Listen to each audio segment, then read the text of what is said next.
We begin tonight from Sokoto, where 2 days after the death of former President Shagari, condolences have continued to pour in for the family. President Buhari was in Sokoto today to commiserate with the family, where he described the late president as the link between the country's first-generation leaders and the present leadership. Also in Sokoto to commiserate with the family, where former President Goodluck Jonathan and vice presidential candidate of the People's Democratic Party, Mr. Pt.1. At 10:57 a.m., the presidential jet touched ground at the Sultan Abubakar III International Airport in Sokoto State, and President Buhari is received by the governor of the state, Aminu Tambuwal. Making their way to the Sama Road residence of the late former President Shehu Shagari, the house is bursting at the seams with friends and well-wishers who have converged to say their final goodbyes and send condolences to the Shagari family on the loss of their most illustrious son. Late Shehu Shagari was a landmark figure, being virtually our last link to the post-independence government of Alhaji Abubakar Balewa and the first elected executive president of Nigeria. Please convey to his immediate family, the government and people of Sokoto State, my heartfelt condolences on the passing away of this great statesman. Also landing in Sokoto is former President Goodluck Jonathan in the company of the vice presidential candidate of the People's Democratic Party, Pt.1. Delivering his condolences, Goodluck Jonathan described the late Shagari as a unifier. One thing unique about Shagari is those who have interacted with him know that in spite of the various positions he held in society, he was a very, very simple and humble man. In the late leader's tenure as president, he picked the late Alex Ekweme as his vice president, the first and only from the southeastern part of the country. A fact which Pt.1 says is not lost on the people of the southeast. Next year will be 40 years that Alex Ekweme was the vice president. And now you can imagine what it is for us that for the past 40 years, we've never had opportunity of being part of the executive arm of government, and this was man who gave us the opportunity. And like Ekweme will always tell me that you need to work with somebody like Shagari to appreciate what leadership is all about. A teacher turned politician, late Shehu Shagari had served Nigeria not just as president, but in various capacities, and encomiums continue to pour in from across the country with calls that his qualities be emulated by all. Kayla Megwa, Channels Television News. Presidential candidates of the All Progressives Congress, President Muhammadu Buhari, and that of the main opposition party, the People's Democratic Party, Atiku Abubakar, have been speaking on their agenda if elected in next year's election. While President Buhari insists his administration has recorded a lot of gains in the fight against corruption, Alhaji Abubakar dismisses claims of corruption leveled against him by the ruling party. Both men spoke during an exclusive interview with the VOA's Aliyu Mustafa. Whoever is caught accepting bribe, will certainly be dealt with.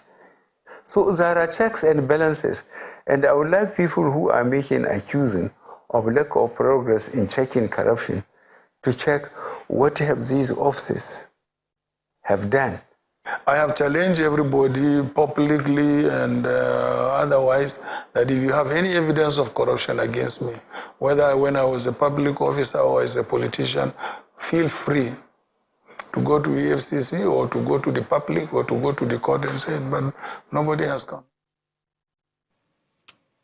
You can watch more on the interview with the President, Muhammadu Buhari, and the PDP presidential candidate, Alhaji Atiku Abubakar, on Africa 54. It comes up on Monday at 11 p.m. The governors of Taraba and Benue States have given assurances of their readiness to grant amnesty to repentant kidnappers and criminals who are willing to lay down their arms. This formed the crux of the meeting held between the two governors at the Federal University Wukari to tackle kidnapping and killings among youths in the state. The governor of Benue State, Samuel Otom, arrives Wukari local government area of Taraba State and is received by his counterpart, the governor of Taraba State. They are in this hall to hold a joint security meeting with stakeholders of the boundary committees, security agencies, and traditional rulers of the two states, with a view to nipping in the bud the security challenge between the two states. The governor of Benue State. In recent times, Wukari to Takum and Katsinala to Takum Expressway has been experiencing kidnapping activities, and it is for this reason that the governors reiterated that negative vices such as kidnappings and killings in the society should be curtailed. The sense of security has been lost as people plying these routes fear being kidnapped or robbed of their belongings. In view of the security challenges we are facing between our two states, as you have earlier stated, there is every need for us to meet and find ways that we can surmount the challenges. One after the other, speakers at the occasion lauded the efforts of the two state governors at ensuring that peace reigns in their domains. Shortly after the joint security meeting, the two governors interacted with members of Abakose and Dogongawa communities who share boundaries with both Taraba and Benue on the need for peaceful coexistence. After the interactions, the governors came up with an 8-point communique. The meeting condemned in strong terms the specter of kidnapping, armed robbery, and banditry involving armed youth in the two states. The governors promised to grant amnesty to repentant kidnappers who are willing to lay down their arms within 1 month, primarily to guarantee peaceful elections in the two states in 2019.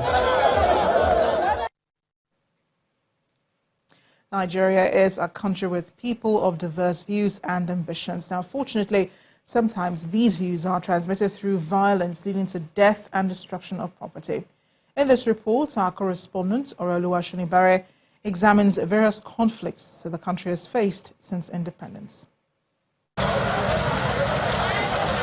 The news of reconciliation between two warring communities in Nembe local government area of Bayelsa State in the south-south region of the country was indeed cheerful.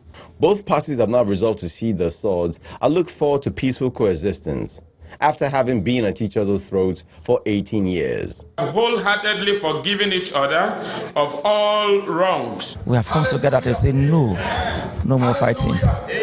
For the community to move forward, for our lives to move forward, we must. Now we are all one. We have united. The women are happy. Now that the happily ever after appears set, one can only wish the same for communities embroiled in disputes across the country. From independence in 1960 till date, a lot of conflicts have been recorded in Nigeria, each coming under labels of civil, communal, ethnic, religious, political, militancy, youthful restiveness, farmers' herdsmen, all with a common denominator: death and destruction. Leave my family in the room and I ran away. Running away, at the last now, the lilacs had started burning the houses. The threat has been coming right, left, and center. And as a kingdom, as a community, we've channeled all our the threats and the complaints to the federal government, to which we've written several letters because of the threats. These people, they are a tribe called Lunguda, and we here we call Wajapi tribe. We have farms in Savannah area. People are going there doing their farming, more than 20 to 40 years. But they come down due to they see the situation with the country. They come down from their area, they come to our farms. They say we should not farm there. Nigeria has been through a lot in 58 years. So, how can this problem be resolved permanently to give the country the much-needed rest from violence? Perhaps by everyone looking into the root cause of the problems and preferring solutions that will lead to sustainable peace. Oluwaseun Ibare, Channels Television News. Joining us now to discuss this at length is Kenneth E King, a lecturer at the Department of Lagos, at the Department of Business Administration at the University of Lagos, is also a political strategist. Thank you for joining us on the News at 10. It's great to have you here. Merry Christmas. I hope you're enjoying the season. So we're talking violence, which usually comes up often. You find communities fighting over, basic amenities and so on. Why is it so difficult for people to sit down and have a chat or a discussion about what ails them than resorting to violence? All right, Amara, thanks for having me on. I think we have an answer to that question. I'd like to take a quick recurse to the binding document that perpetuates our unity as a people called Nigeria. Now, taking a recurse to the 1999 Constitution of Nigeria, which is just an extrapolation of the 1979 Constitution, the opening vignette there says, "We, the people of the Federal Republic of Nigeria, having firmly and solemnly resolved." I want to jump and go straight down. "And to provide for a constitution for the purpose of promoting good government and the welfare of all persons in our country on the principles of freedom, equality, and justice, and for the purpose of consolidating the unity of our people." Now, this opening vignette enshrines in the Constitution the possibilities for everybody to feel that we are a people. Now, are we actually a people, or are we the peoples? The major problem why we keep having recurrence of violence in this country is because people feel disconnected from this statement of fact. So when there is a disconnect, the resultant effect so far has been the institutionalization of conflict, of violence, and anomie, as it were. So we have so much pandemonium because people do not first and foremost see the allegiance to the green, white, green flag. It's first to my tribe, first to my ethnicity, first to where I come from before Nigerian. Whose fault is that? We need to, if we start casting stones here, that doesn't solve the problem. But I think going from what? From 1963 or 1963 since we became a republic, I think that we have not actually gotten the structure right. Now, when I talk about structure, restructuring, it's not the popular mantra or the popular things that people are talking about now. I think there's a need for us to begin to think of how we reinvent the mental, the intellectual, the social and ethical structure of the Nigerian people. When people begin to think Nigerian and Nigeria, things will change. But people think of my own people first, my own state first, my own tribe first. So we need to change all of that. Then? We need massive orientation at all levels. From the nursery to the primary to the secondary, we need to reorientate our people. It's very important. How do we prevent, us resorting to the same issues all the time? And could there be some connection to a political will? Let us first and foremost identify what is the crux of the matter.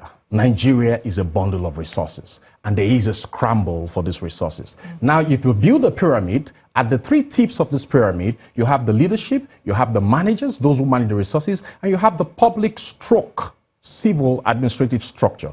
Now, where these resources are mismanaged, you find out that the people feel we don't have access to what we even see. We don't have access to the 8.3 trillion naira budget. How does it trickle down? How does it affect? How does it emancipate the standard of the common man? That being the case, it is very important that we begin to find out a way where we can become compliant to something I want to call TINA. TINA, that sounds like the name of a pretty lady. TINA compliance. We need to start thinking futuristically. We need to start thinking about leaving legacies. You have people like... Sorry, what does TINA stand for then? It's an acronym. It means thinking, it means initiating proper projects, programs and policies that will benefit the people and accommodate the interest of the peoples of Nigeria. When we have that in place, we can navigate the ship of Nigeria to attain great things. And then A stands for the attainment of good and great things for Nigeria and Nigerians as a whole. That calls for a paradigm shift. So I think the major problem in this country is that the peoples of Nigeria do not feel economically integrated into the Commonwealth of Nigeria. Once we get that problem solved, these pockets of violence everywhere will abate and ameliorate. Well, it sounds like a big task ahead, but thanks for pointing us in the right direction. Kenneth E King, a pleasure having you here on the News at 10. Thank you so much.